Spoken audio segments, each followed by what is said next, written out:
मला सांगाल का तो पॅक कसा बनवता ते? नाही मॅडम, मला नाही माहीत, कारण मी तो पॅक बनवत नाही ना, त्यामुळे मला नाही सांगता येणार. अहो मग अश्विनी मॅडमना विचारा ना, त्या सांगतील ना. आता अश्विनीने ना हिला पॅकही फुकट देऊन टाकायला पाहिजे, कारण बिझनेस वाढवण्यात तर हिला इंटरेस्ट नाहीच आहे आणि असलेल्या बिझनेसची पण छान वाट लागेल. सॉरी मॅडम, त्याचं काय ना, आम्हाला हा पॅक तुम्हाला तसा देता येणार नाही. म्हणजे तुम्हाला तो आमच्याकडनं विकत घ्यावा लागेल. काय ना, हे आमचं सिग्नेचर प्रोडक्ट आहे, त्याच्यामुळे आम्ही नाही सांगू शकत तुम्हाला. हो का? मग ठीक आहे. मग आज जाताना मी तो एक पॅक आणि हो अजून एक पॅक मला द्या. माझी बहीण पुण्याला राहते ना, तर मी तो तिलाही देईन. हो देईन की, मी पॅक खरंच देईन. पण आता ना आमच्याकडे एकच पॅक आहे. उद्या मी नवीन पॅक तयार करणार आहे, तेव्हा तुम्ही घेऊन जाऊ शकता. आणि हो, आणखीन कुणाला तुम्ही आमचं नाव सजेस्ट केलं तर बरं होईल. म्हणजे काय ना, आम्ही आमचं हे सिग्नेचर प्रोडक्ट काही दिवसांनी मार्केटमध्ये लॉन्च करणार आहोत, त्यामुळे नंतर तुम्हाला ते कुठेही मिळेल. अरे वाव, हे तर खूपच चांगलं होईल. काय ना, माझ्यासारख्या सतत ट्रॅव्हल करणाऱ्या मुलींना जर हा पॅक मिळाला तर खूपच फायद्याचं ठरेल. नक्की. मी डिवोर्स फाईल करायला तयार आहे. काय? खरंच बरं झालं बाई, तू घेतलेला निर्णय अगदी योग्य आहे. आता फार विचार करू नकोस. मी प्रोसिजरला लवकरच सुरुवात करतो, अशी मी तयारी करून ठेवलेली आहेच. आणि आपली बाजू स्ट्रॉंग आहे, त्यामुळे मला नाही वाटत इतका त्रास होईल. हो, आणि मला का माहिती का, आतून असं वाटतंय की आता ह्याच्या पुढे जे काही होईल ना, ते सगळं छानच होणार आहे. तुझ्या तोंडात साखर पडो आणि सगळं अगदी तसंच हो. नाही, साखर नको, गुलाबजाम चाल. गुलाबजाम? हो, किती वर्ष झाले मी गुलाबजाम नाही खाल्ले. माझा डिवोर्स झाला ना की मी सगळ्यांना गुलाबजामच वाटणार आहे. मला गुलाबजाम खूप आवडतात. अगं मग खाल्ले का नाहीस? एकदा लहर आली म्हणून पंकजने असेच गुलाबजाम आणले होते आणि मला खायची खूप इच्छा होती, पण तरी पण तो ओरडेल किंवा काही बोलेल म्हणून मी नाही गुलाबजाम खाल्ले. पण तो जसा बाहेर गेला ना, त्यानंतर मी त्यातलं फक्त आणि फक्त एकच गुलाबजाम खाल्ला. पण त्याला घरी आल्यानंतर कळलं, कारण की तो ते गुलाबजाम मोजून गेला होता. आणि त्या गोष्टीनंतर त्याने ना मला अंग सुजेपर्यंत मारलं. लहानपणापासून इतका आवडणारा पदार्थ, पण त्याचं आता नाव जरी काढलं ना तरी तोंड कडू होतं. कसला चक्रम माणूस आहे. एक गुलाबजाम खाल्ला म्हणून कोण मारतं का? हो ना, मला काही कळतच नाही माणसं शिका वागतात. बरं कार्तिकी, तू आता या आतल्या आठवणी काढू नकोस. हे सगळं ऐकून मला असं वाटतं तू घेतलेला निर्णय योग्य आहे. बरं झालं अश्विनी तुला इथे घेऊन आली. आता सगळं चांगलं होईल. विद्युत, आता हिची जबाबदारी तुझी. हिचं आयुष्य आता मार्गी लाव. हो.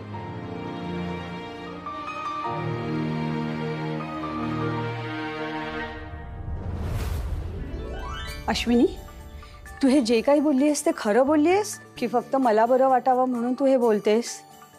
नाही, असा काही तू डिसिजन घेतलायस का? फर्म आहेस का त्यावर?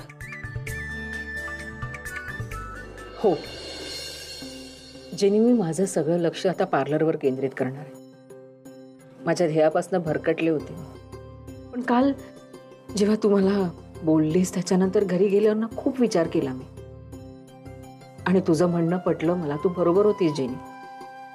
मी थोड्या वेळापूर्वी क्लायंटला म्हणाले ना की आम्ही आमचं सिग्नेचर प्रोडक्ट मार्केटमध्ये लॉन्च करतोय. मी हे सगळं एकटी मॅनेज नाही करू शकणार जेनी. मला तुझी मदत हवी आहे. तुझ्या साथीची गरज आहे जेनी मला. पण अश्विनी, तुझ्या घरचे प्रॉब्लेम्स ते कसे मॅनेज करणार आहेस तू? घर आणि बिझनेस ह्या दोन्ही गोष्टी मी एकत्र नाही करणार आहे. घरात गेल्यावर घरची कामं आणि पार्लरमध्ये आल्यावर फक्त बिझनेस. माझ्यासाठी तू खूप महत्त्वाची आहेस आणि या पार्लरसाठी सुद्धा. जेनी, ही सिग्नेचर प्रोडक्टची आयडिया पण तुझीच होती ना. त्यामुळे तू ह्या बिझनेसमध्ये माझी पार्टनर असणार आहेस. तू मला आणि या पार्लरला सोडून नाही जाणार ना? अश्विनी, अगं अशी कशी जाईन मी? तू खरंच थांबणार आहेस ना? ऑफकोर्स. अगं मला तुझ्याकडून हेच ऐकायचं होतं. आणि जर मी तुला ही अशी भीती नसती दाखवली ना, तर तू इतका सिरियसली असा विचार केलाच नसता बिझनेसचा. बस आता आपण फक्त आणि फक्त प्रोडक्टवर लक्ष द्यायचं आणि दणक्यात मार्केटमध्ये हे प्रोडक्ट आणायचं. ओके? बाकी कसलाही विचार करायचा नाही. प्रॉमिस? येस, पक्का वाला प्रॉमिस.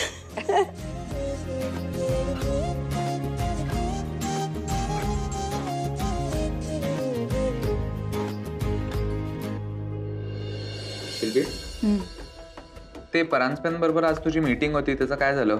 अपडेट आली काही? त्याची अपडेट आली की लगेच मला सांग.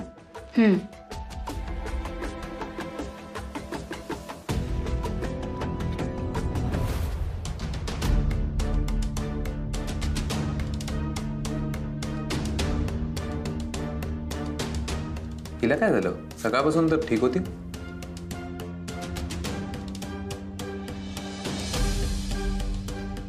शिल्पी काय झालं? All okay? हां. काय ग शिल्पी, बरं आहे ना सगळं? अरे सकाळी मी इतकं नको नको म्हणत होते आईला, मला ते थालपीठ खायचं नव्हतं. तिखट होतं खूप, जळजळीत. त्याचाच त्रास होतोय बहुतेक आता. ऍसिडिटी वाटतेय खूप. पण नक्की बरी आहेस ना? म्हणजे दिस कॅन वेट. तुला घरी जायचंय का? नाही नाही, आय एम ओके. ठीक आहे, मी आता आपण कंटिन्यू करूया. मला सांग, तू कॉस्टिंग केलंस ना? बघू सर. येस, हे बघ झालंय ऑलमोस्ट सगळं. अरे बघू.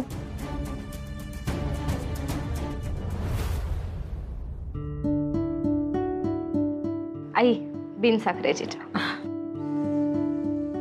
आज तरी गोड करायचा ना चहा माझ्यासाठी. नाही, हा घ्या बिन साखरेचा. अश्विनी तू पण ना. आजचा दिवस खूप आनंदाचा आहे.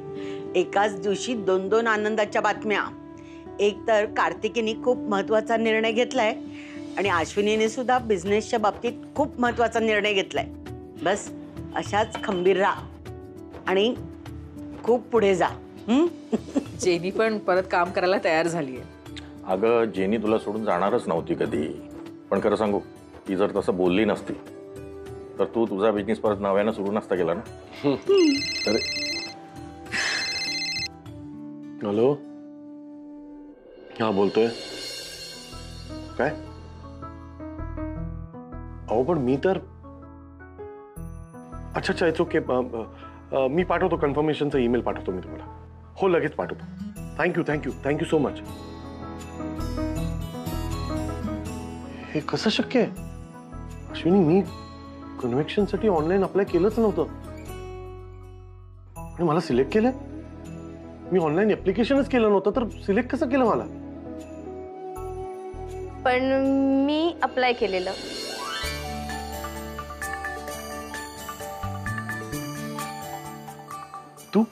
तू केलंस म्हणजे? बाबा, मी तुमच्या सगळ्या क्लायंट्सना कॉन्टॅक्ट केले, त्यांच्याकडून तुमचे रिपोर्ट्स मिळवले आणि ते रिपोर्ट्स ऑर्गनायझेशन्सना मेल केले आणि त्यांना कन्व्हिन्स केलं की तुम्हाला ऑनलाईन पार्टिसिपेशनसाठी परमिशन मिळावी म्हणून. अगं मी पण त्यांना ऑनलाईनसाठी रिक्वेस्ट केली होती, पण ते तेव्हा मला चक्क नाही म्हणाले. हो बाबा, पण मी ना तुमच्या क्लायंट्सचे रिव्ह्यूज आहेत ना ते त्यांना पाठवले आणि तुमचं रेप्युटेशन चांगलं होतंच, त्यामुळे इझिली परमिशन मिळाली. अमेझिंग. अश्विनी, मुलगी मोठी झाली आहे, बापाला मदत करते कामात. अगदी आईवर गेलीये. बाबांवर पण. येस, माझ्यावरच गेलीये आणि म्हणून ती मला अजून मदत करणार आहे. आता अजून खूप मोठी लांबी प्रोसेस बाकी आहे, so you have to help me. बाबा तुम्ही काही टेन्शन घेऊ नका, मी आहे ना, मी सगळं नीट करते. बरं मॅनेजर बाई. मग आता बोलायचं का पगाराचं? अरे बापरे. पगार. तुम्हाला सगळ्यांना ना खूप खूप थँक्यू. काही दिवस का होईना पण तुम्ही मला तुमच्या कुटुंबाचा भाग करून घेतलत. नाहीतर अशी सुंदर नाती मला कुठे मिळाली असती. कार्तिकी, असं सारखं थँक्स नाही म्हणायचं आणि चांगल्या माणसांना ना नेहमी चांगली माणसंच भेटतात. म्हणजे थोडक्यात काय, तू तुझी स्तुती करून घेतलीस ना. अहो काय सगळ्यांसमोर किती थट्टा करताय माझी. अरे तुझी नाही करणार थट्टा, तर कोणाची करणार? बायको आहेस माझी. चला म्हणजे श्रेयसचा मूड आता बदललाय. अगं काम का होत नाही या चिंतेत होता तो, आणि म्हणून त्यांनी मला डाव जिंकू दिला. येस नक्कीच. मगाशी डोकं चालत नव्हतं म्हणून जिंकलात तुम्ही. आता डाव मांडूच आपण. आता बघा कसं हरवतो. तुम्हा लोकांना काहीतरी कारणच पाहिजे असतं ना, सारखं सारखं हसायला खिदळायला. अगं कारणच तसं आहे म्हणून आम्ही सगळे हसतोय बस. हो सांगा मग. आत्या अगं शिल्पी, अरे काय झालं शिल्पी? बस बस बस.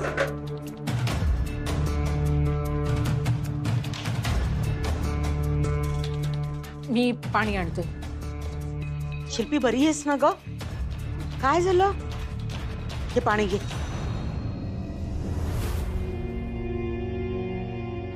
शिल्पी काय झालं? सकाळपासून तुझा चेहरा उतरलेला आहे. हे ते तुझ्या थालपिटांमुळे झालंय सगळं. एकतर इतकी झणझणीत आणि तिखट थालपिटं केली होतीस तू, त्याच्यामुळे मला ऍसिडिटी झाली. पूर्ण दिवस माझा वाया गेला. काही खाल्लं नाहीये मी त्यानंतर, त्यामुळे डोकं गरगरतंय आणि कसं तरी होतंय मला. तर खूप कसं तरी होतंय. शिल्पी हे बघ, उपाशी आहे ना म्हणून तुझी चिडचिड होते. थांब मी जरा सरबत करून आणते. आई तुम्ही थांबा, मी आणते सरबत. तुम्ही दोघही बराच वेळ बसलाय, जा आतमध्ये आणि जरा विश्रांती घ्या.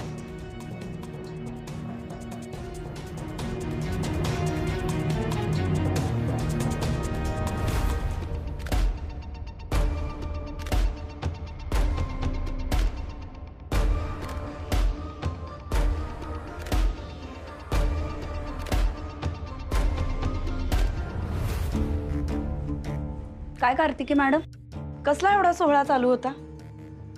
तुझं एक बरं आहे ना, असं आयतं बसायचं आणि सगळे काय काय आणून देतात जागेवर. आणि आमचा तो अति उत्साही वकील तर आहेच आहे. कार्तिकी मॅडम हे पाहिजे का, कार्तिकी मॅडम ते पाहिजे का, कसं आहे आता कार्तिकी मॅडम, सगळं बरं आहे ना कार्तिकी मॅडम? मला तर काही कळतच नाही.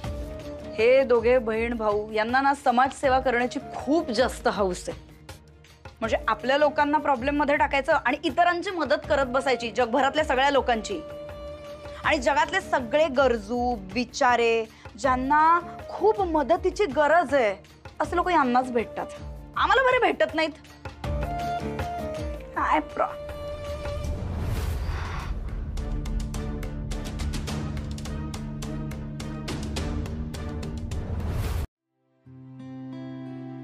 डन. सगळे फॉर्म अटॅच करून झालेत आणि सगळ्या ऑर्गनायझर्सना मेल पण गेलेत. म्हणजे सगळ्या फॉर्मॅलिटीज कम्प्लिटेड. वा, म्हणजे मला करायला काय उरलंच नाहीये. असं कसं ठेवलंय ना. काय आराम करायचा तुम्ही.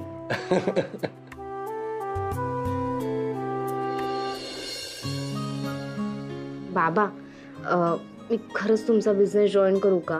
अभ्यासाकडे दुर्लक्ष होईल बेटा. आई आली. काय तुम्ही किती वाजलेत गप्पा मारत बसलात? मयू जा बाहेर, गाद्या पण. अशी काय करते? आम्ही बोलतोय ना जरा. अगं हळू, आजोबा झोपलेत ना, किती मोठ्याने बोलते. जा. Good night. माझे सगळे प्रॉब्लेम सॉल्व्ह करायचे तिला. केवढी मदत केली मला तिने. एकदम मिनी अश्विनी आहे, मिनी अश्विनी. तुमचं चिडवून झालं असेल तर गोळ्या देऊ. आपली मयुरी आता पहिल्यासारखी वागते. पण सगळे एकत्र आलोय, छान वाटतंय. हो ना, सगळं कसं हळूहळू मार्गी लागतंय. बस फक्त ना कार्तिकीच्या केसचा निकाल काहीतरी चांगला लागला पाहिजे. जगतजननी अश्विनी मॅडम, साष्टांग नमस्कार तुम्हाला. अशी एक रात्र एक दिवस गेलाय का जेव्हा तू कोणाचाही विचार न करता, कोणाचं टेन्शन न घेता झोपलीये शांतपणे? हा, सतत टेन्शन घेत राहायचं. झोप ना शांतपणे, होईल तिचंही नीट सगळं. तुम्ही आता झोपा. तेही तेच बोलतील.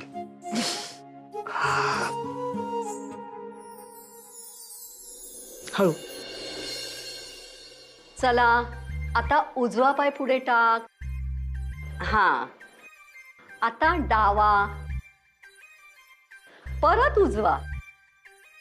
हा अहो, काकू काय चाललंय तुमचं?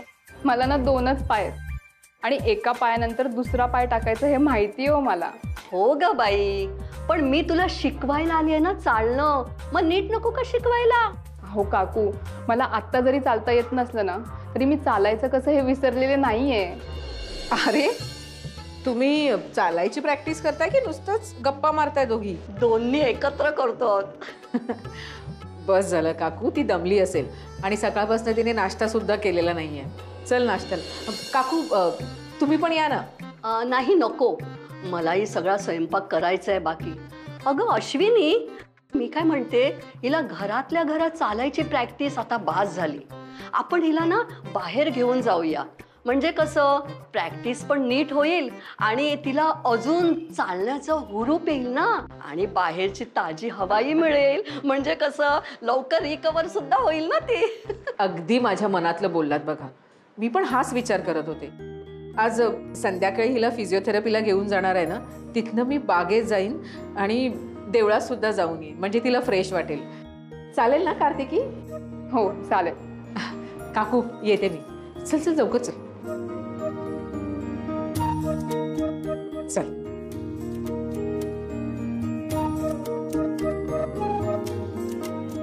अरे वा, बस मी तुझ्यासाठी ना नाश्ता घेऊन येते. हा हा, ठेवू बाजूला. हो चालेल. अरे आई, तुम्ही कशाला आणलं? मी येतच होते. अगं तुझी घाई होतीये ना म्हणून आणलं. भरवू का तुला?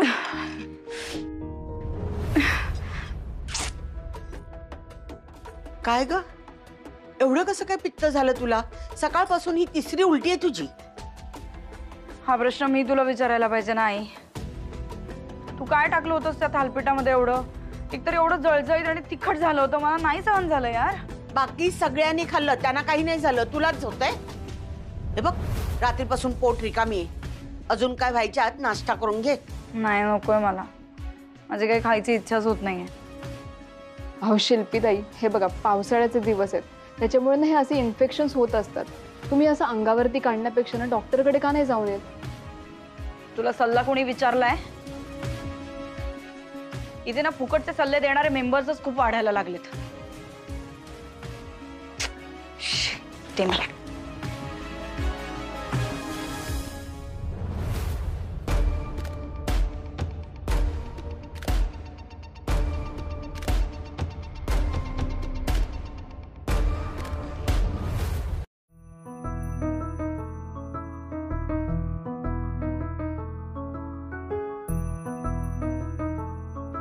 पंकजच्या विरोधात केस फाईल झाली आहे आणि त्याला नोटीस सुद्धा पाठवली आहे.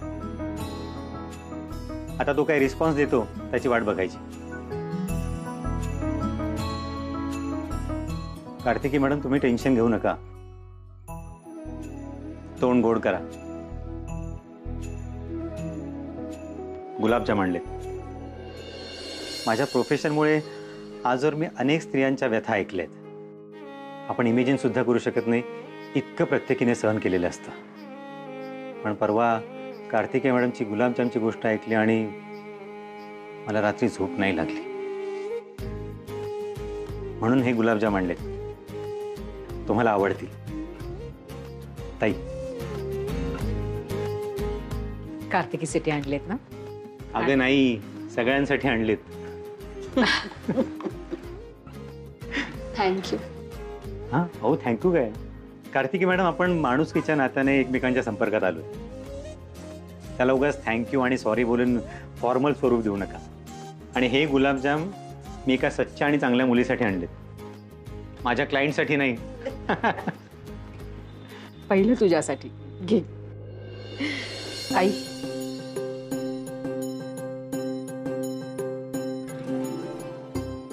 अरे उभं राहून का खातोय? जाऊन बस. हो. आई, मी चेंज करून ना पार्लरला जाईन. आणि कार्तिकी, संध्याकाळी मी पार्लरमधनं लवकर येते, आपल्याला फिजिओथेरपीसाठी जायचे.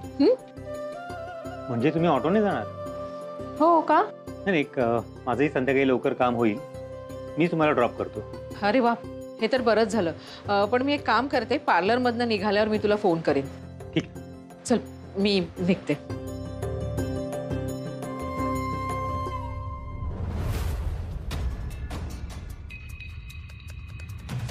काही टेस्ट लिहून देते, करून घ्या. ठीक आहे, पण कसली टेस्ट आहे ही? ब्लड टेस्ट आहे. प्रेग्नन्सी आहे का बघूया. आय मीन रूल आउट करूया.